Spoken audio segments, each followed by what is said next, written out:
嗨，大家好，我是躺平叔，带大家真正的中国。今天是2024年12月11号，这一期咱们继续聊聊俄罗斯入侵乌克兰，看一看乌克兰战场上又有什么变化。今天是俄罗斯侵略乌克兰的第1022天，也是乌军进入库尔斯克的第28天。根据俄罗斯方面报道俄军在库尔斯克动用了精锐部队主力部队对乌军展开大反攻想在这个冬季也就是1月20号之前还有40天，要把乌军赶出库尔斯克。目前俄罗斯媒体报道俄军距重镇苏贾市不到6公里。俄军自9日在库尔斯克发起大规模反攻，收复库尔斯克州苏詹斯基区一处村庄后，两军在东南接触战线，距离苏贾东南郊仅不到6公里。俄专家指出，库尔斯克会战已是俄冬季战役的重要战役之一，俄军投入的这是精锐正规序列作战部队。这一次这个地保老人连老本都掏上了，全部压上，准备跟乌军在库尔斯克决一死战。俄军推进至库尔斯克州乌克兰主要的突出部，战斗几乎贯穿在整个西部区域。当天，俄军前线指挥部所发布的地理定位显示，俄军推进至科列涅沃东南部的新伊万诺夫卡南郊，收复了苏贾东南部库列霍沃定居点。乌军南部集群的发言人表示，俄罗斯联邦武装部队在库尔斯克地区已释放了26.2平方公里，这是凤凰卫视卢宇光报道的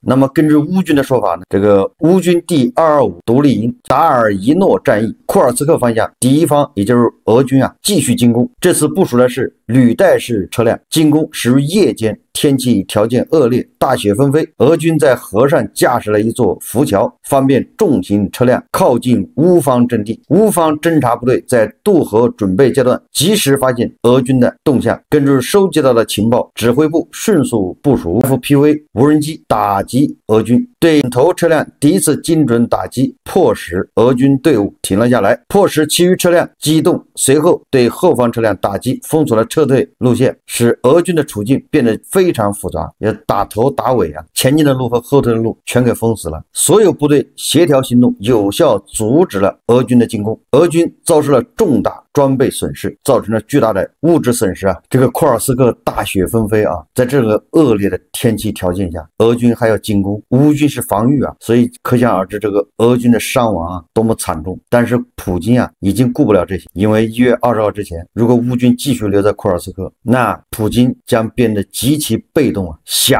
在特朗普的这个协调之下谈判，恐怕他也谈不了了。毕竟你的领土被乌军占领，没办法向俄罗斯人交代因为你是去乌克兰搞特别军事行动帮乌克兰去军事化，结果闪电战、钢铁洪流以至长蛇阵，深深打成了阵地战，一打了3年，现在居然打成了国土防御战，你怎么向俄罗斯人交代？无力将乌军赶出库尔斯克，只好跑到曹县借兵。那个曹县的兵一个个的都是按照这个农村的俗语说都是饿死鬼投胎那贼能吃搞得这个俄军派出一个什么列宁格勒军区的副司令专门去协调军粮，就给这些曹县士兵吃根据这个五角大楼说法说曹县军队已进入库尔斯克地区，并做好战斗准备。就是这个五角大楼新闻副秘书叫辛格说美国尚未记录到曹县军队参与前线积极敌对行动的情况，但正在监测事态的发展。但是我们知道他们已经做好战斗准备，我们继续关注事态发展。辛格说这个美国人很有意思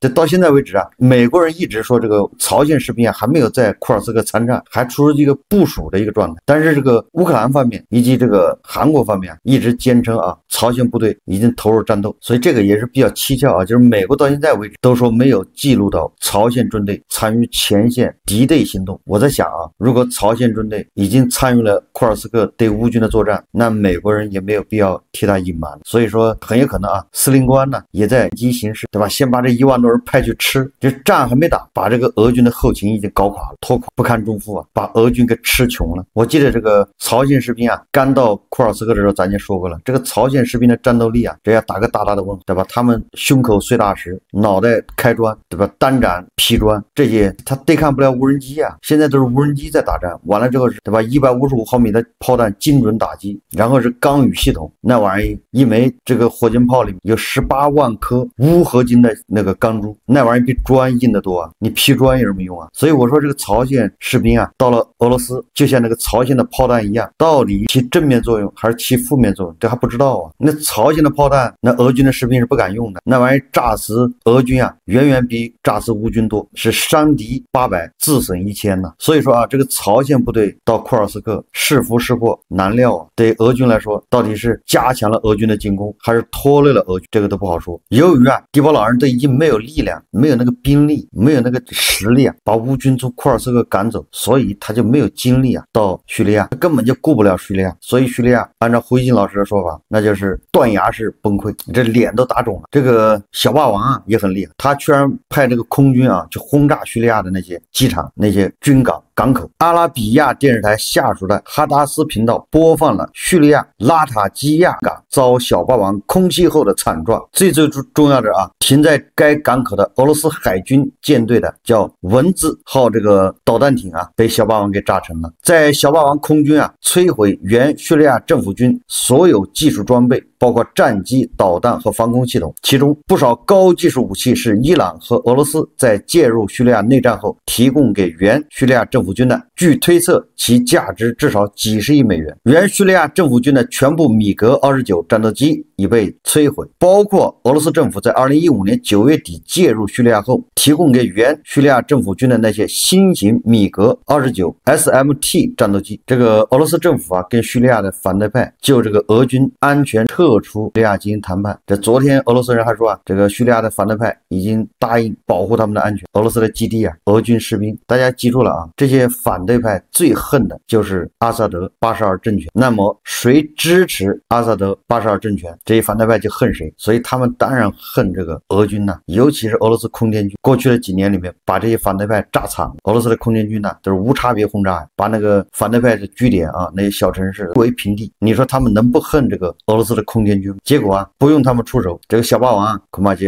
要误炸呀。这个俄军要安全撤出叙利亚，恐怕现在也不太容易啊。根据这个 CNN 的报道啊，说俄罗斯请求土耳其帮助他们从叙利亚撤军，这个真叫让人大跌眼镜呐。我想起了这个美军从阿富汗撤退的时候，那可是闹了很多笑话。结果现在轮到俄罗斯撤军，他连自己撤走的能力都没有。美国人好歹开着飞机跑了，所有的装备不要了，这俄罗斯他自己还跑不了，他还请求土耳其协助他们从叙利亚撤军，因为他们知道土耳其是反对派的后台呀。你说第二军事强国打仗打成这样，连撤军的能力都……我记得以前咱们一直说啊，不要小看苏罗维金，这个苏罗维金在叙利亚也当过总司令。这个苏罗维金啊，号称逃跑将军，他能把部队安全带跑，这就是能力啊。你看现在俄罗斯就缺这样的将军，他如果能把俄军从叙利亚安全带回俄罗斯，就这样的人都找不到。可以说啊，这个俄罗斯已经虚弱到了极点了。这个福布斯2024年12月7号报道说啊，乌克兰军队用地雷、无人机、大炮和坦克摧毁了库尔斯克地区4平方英里90辆俄罗斯车辆，在4平方英里内有90辆俄罗斯的这个装甲车、坦克被乌军摧毁。根据俄罗斯媒体报道啊，说库尔斯克一家法院逮捕了库尔斯克地区发展公司股份公司前副主任，罪名是在防御工事建设过程中不正当支出预算资金，价值超过 1.73 亿卢布，也就是那库尔斯克防线啊150亿卢布的，现在已经抓到了一个小汤，对吧？这个副主任只是 1.73 亿卢布啊，这个库尔斯克战事不利啊，局势不稳，得找个人背锅啊，找替罪羊。根据这个媒体报道啊，他说乌克兰国防部情报总局代表尤索夫称啊，在乌克兰保卫者的特别行动中，1/3向俄军供应燃料的设施遭到破坏和摧毁。这个乌克兰人就用无人机啊，天天在轰炸，炸那个炼油厂，炸那个储油罐。这个尤索夫表示啊，有统计数据和公开数据，俄罗斯1/3的设施在一定程度上遭到了破坏或被击中。说由于我们谈论的是进口设备，因此在修复方面存在很大问题。鉴于制裁，俄罗斯在这些设备的供应方面存在很大问题，也就是那个炼油厂的那个蒸馏塔呀，那些恐怕都是法国或者是德国，甚至有的是美国的进口，俄罗斯没有办法国产，没有办法替代。在大多数情况下，这些设备都不能非法进口或者走私，所以是的，这对敌人来说是个问题。俄罗斯对燃料、润滑油和石油产品的进口限制，清楚地表明敌人正在感受到制裁的影响。他还强调，这与民用设施无关。这个乌索夫还说啊，当我们谈论炼油厂时，我们指的是那些为敌方车辆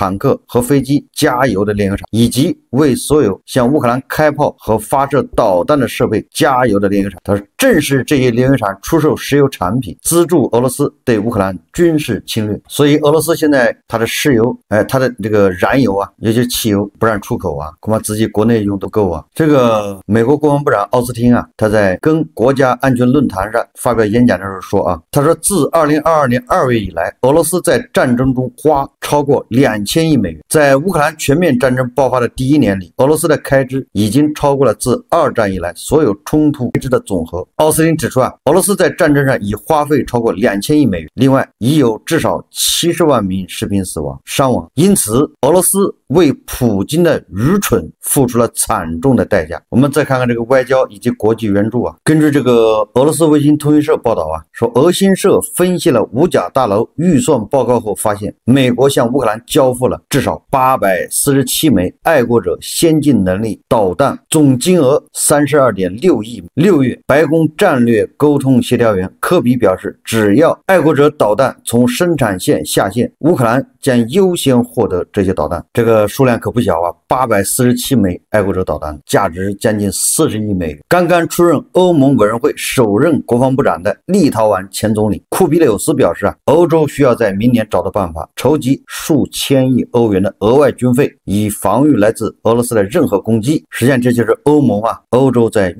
防止特朗普重返白宫以后啊，不再保护欧洲啊，恐怕欧洲人需要自己加强防御，自己保护自己。这个泽连斯基说啊，我在接受媒体采访时重申，乌克兰比任何人都更希望这场战争结束。毫无疑问，外交解决将挽救生命，我们确实在寻找这一点。我向马克龙总统和特朗普总统强调，是普京不希望这场战争结束，我们必须迫使普京这样做，也就是要强迫普京啊结束战争。但是俄罗斯方面却有不同说法啊。12月10日消息，俄罗斯总统新闻秘书佩斯科夫表示啊，由于乌克兰的拒绝，俄罗斯和乌克兰之间没有进行谈判。佩斯科夫说啊，目前还没有谈判进程。你知道乌克兰方面拒绝任何谈判。这个泽连斯基说啊，叙利亚事件提供了一个明确的例子，说明为什么乌克兰需要伙伴坚定不移的支持和信心。每个人都看到了乌克兰抵抗俄罗斯战争的重要性。阿萨德政权的垮台不仅仅是因为反对派的力量，也是因为俄罗斯在那里没有足够的军队。为什么整个能战的俄罗斯军队目前都在乌克兰领土上？同样的事情也发生在非洲，俄罗斯试图在非洲建立自己的政权来影响非洲大陆，为此目的使用在那里的瓦格纳部队。但是我们知道有多少瓦格纳战士在乌克兰被消灭。确实是啊，由于俄罗斯在乌克兰投入了所有的全部的这个精力和兵力，导致在叙利亚军力不足。咱们也说过了，叙利亚是俄罗斯啊进军非洲的一个跳板。非洲的俄罗斯的军队，比如瓦格纳的这些雇佣军，他们的大后方基地就在叙利亚，所以叙利亚被一锅端了之后，预示着啊，普京苦心经营的非洲啊，恐怕也要化为乌有啊。这些瓦格纳士兵如果再不逃回俄罗斯的话，恐怕在非洲啊要遭到绞杀，因为他们失去了大后方的支持啊。另外啊，连锁反应，由叙利亚的这个丢失啊，普京苦心经营了10几年的叙利亚一夜之间变了天，这就会导致俄罗斯周边的这些国家，你比如中亚这5个斯坦国家，甚至包括蒙古，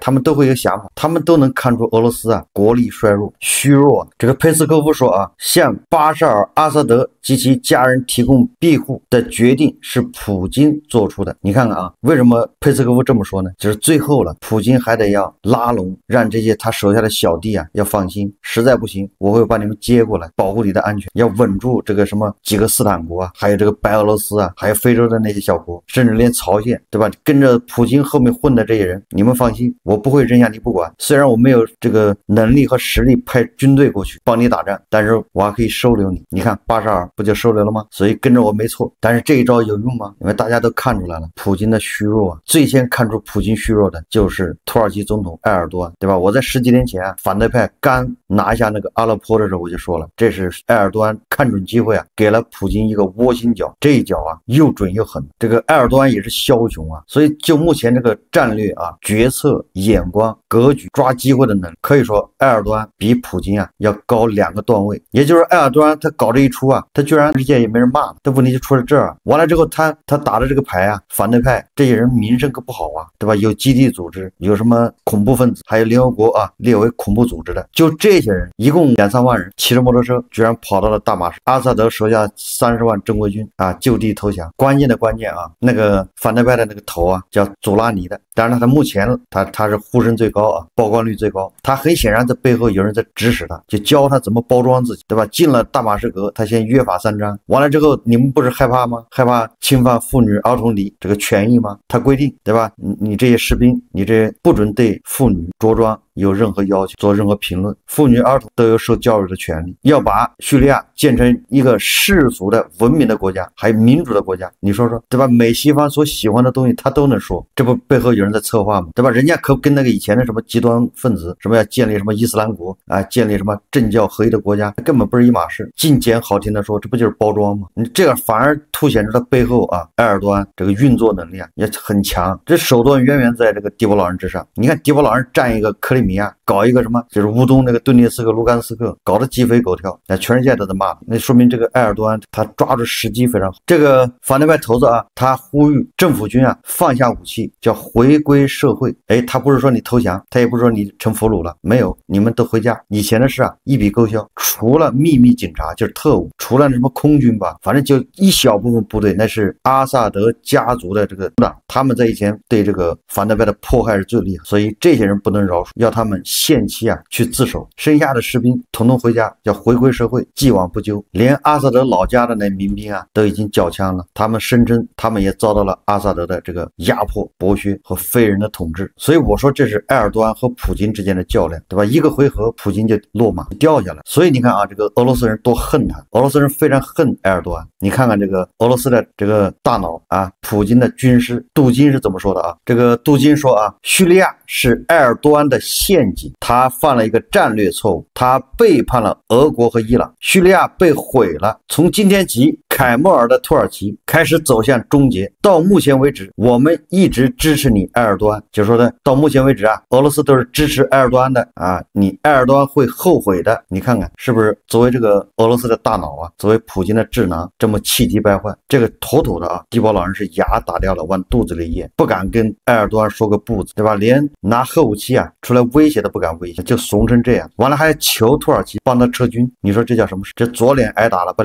右脸还得伸过去，寻求一下平衡呢。说土耳其背叛了俄国和伊朗，这我在3年前就说了，土耳其跟俄国它不是一码事啊，对吧？这个土耳其一直在不是薅鹅毛，就是给俄罗斯下套啊，哪跟什么你俄罗斯结盟了？没有结盟，哪里谈得上什么背叛啊？再说了，土耳其人家是北约组织啊，谁跟你俄罗斯还结盟啊？这个杜金啊说这个是俄罗斯人的大脑也是不够如此，这个大脑也够糊涂的。这埃尔多安哪儿不在薅俄罗斯的羊毛鹅毛啊，对吧？一直在给迪波老人下套啊，给乌克兰卖的那个 TB-2无人机，声称说发错货了，完了让乌克兰还回来，不还就罚他几千美金。你说这叫什么事？这蛤蟆不咬人，他膈应人，这伤害性不大，侮辱性极强，对吧？完了帮乌克兰造这个军舰，造军舰干啥？就在黑海上面，这不就是跟俄罗斯的黑海舰队对着干吗？你说俄罗斯是把它打沉呢，还是不敢打沉？就看普京目前这个胆儿，那乌克兰那2艘那个护卫舰，那俄罗斯人不敢打呀，你要把打成了，你得罪埃尔多安。你说土耳其有什么好后悔的？人家是北约成员国，这后悔啥？你还能把他怎么着？所以你看杜金还威胁他，所以这俄罗斯人到临头还不知道。俄罗斯联邦对外情报局局长